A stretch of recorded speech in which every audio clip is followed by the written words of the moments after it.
Hello students, আমরা কিভাবে পরীক্ষায় প্রিপারেশন নিলে 100% ক্র্যাক করতে পারি এক্সাম, সেটার ব্যাপারে 5টা স্টেপ আমরা দেখে নিই যে এএনএম জিএনএম এক্সাম 2026-এ যদি ক্র্যাক করতে হয় আমাকে কি কি স্টেপ নিতে হবে।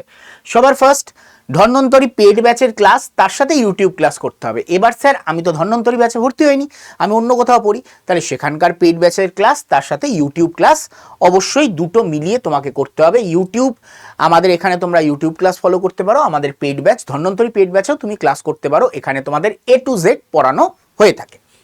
তার সাথে তোমাকে এই যে আমি ক্লাসে যেগুলো পড়াচ্ছি সেগুলোর শর্ট নোট নিতে হবে, কারণ আমি যেগুলো ক্লাসে পড়াবো ওগুলোর থেকেই পরীক্ষায় আসবে, তো তাই জন্য যেগুলো ক্লাসে পড়াচ্ছি তার শর্ট নোট নিতে হবে।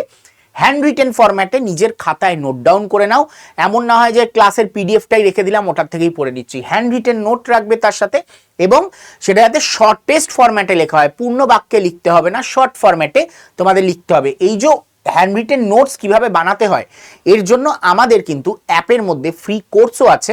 আড্ডা 24/7 অ্যাপটাকে ডাউনলোড করে তোমরা কিন্তু ফ্রি কোর্সটাকে অ্যাভেল করে নিতে পারো। তার সাথে চার্ট এবং গ্রাফস তোমাদের আঁকতে হবে, যেখানে চার্ট দরকার যেখানে গ্রাফ দরকার সেগুলো কিন্তু নোটসের মধ্যে রাখতে হবে। থার্ড পয়েন্ট হচ্ছে সেলফ স্টাডি।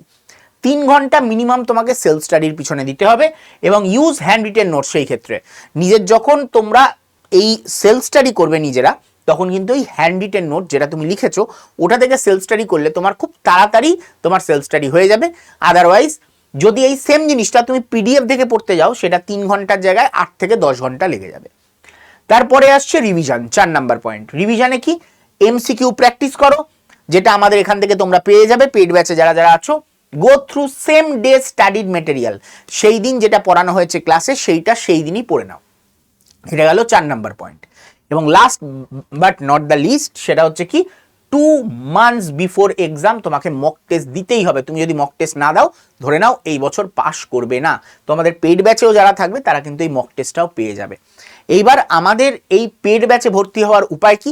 এই যে নাম্বারটা দেখতে পাচ্ছ 9804030739, এই নাম্বারে হোয়াটসঅ্যাপ করতে পারো। কি কি লিখে?